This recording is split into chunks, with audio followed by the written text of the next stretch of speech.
दोस्तों 17 सितंबर 2025 ये सिर्फ एक तारीख नहीं बल्कि भारतीय राजनीति की एक ऐसी घड़ी है जो शायद इतिहास के पन्नों पर गहरी लकीर खींच दे। इस दिन भारत के प्रधानमंत्री नरेंद्र मोदी 75 साल के हो जाएंगे। लेकिन दोस्तों ये जन्मदिन कोई साधारण उत्सव नहीं होगा। ये वो पल होगा जब बीजेपी का वो नियम जिसने कभी दिग्गजों को सियासत की मुख्य धारा से किनारे किया, अब खुद उस शख्स के सामने खड़ा है जिसने इसे बनाया, नरेंद्र दामोदर दास मोदी। दोस्तों आपको याद दिला दें, 2014 में जब मोदी और अमित शाह की जोड़ी ने बीजेपी की कमान थामी थी, तब एक नियम गूंजा था, 75 साल की उम्र पार करने वाला कोई भी नेता सक्रिय राजनीति में नहीं रहेगा। दोस्तों इस एक नियम ने लाल कृष्ण आडवाणी और मुरली मनोहर जोशी जैसे कद्दावर नेताओं को मुख्य धारा की राजनीति से मार्गदर्शक मंडल की सजावटी कुर्सी पर बैठा दिया। उस वक्त ये नियम बीजेपी की नई ताकत का प्रतीक था। पुराने को हटाओ, नया लाओ।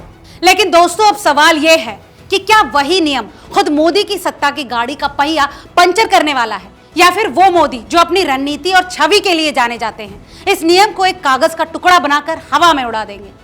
दोस्तों सवाल गहरा है। 2024 का लोकसभा चुनाव बीजेपी के लिए आसान नहीं रहा। वहीं अब पहलगाम हमले और ऑपरेशन सिंदूर की आलोचनाओं ने मोदी की चमक को और धुंधलाया है।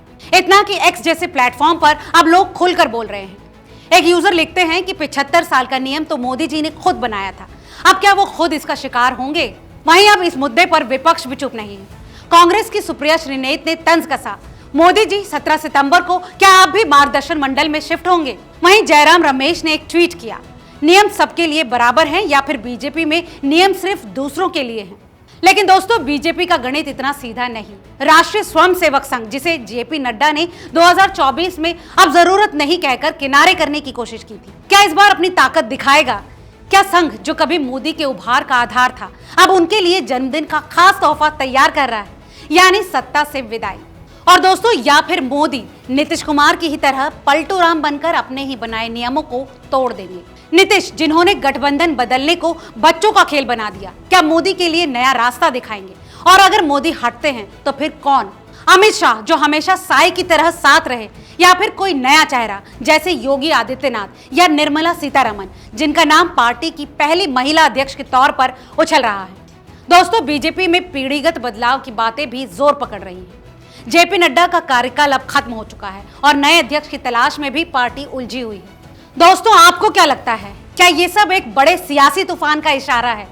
17 सितंबर 2025 को सिर्फ नरेंद्र मोदी का जन्मदिन नहीं होगा। ये दिन तय करेगा कि क्या भारत का विकास पुरुष अपनी सियासी पारी को और लंबा खींचेगा या फिर उस नियम की बलि चढ़ेगा जिसे उसने खुद गढ़ा था। सत्ता की शतरंज में अगला दाव कौन खेलेगा, मोदी, संघ या कोई और? दोस्तों इन सभी सवालों के जवाब के लिए उस दिन का इंतजार है जब केक के साथ साथ सियासत का स्वाद भी परोसा जाएगा। इस विषय पर आपकी क्या राय है, हमें कमेंट करके जरूर बताएं। और अगर आपको ये वीडियो पसंद आया हो तो वीडियो को लाइक और शेयर करना बिल्कुल ना भूलें। बहुत बहुत शुक्रिया।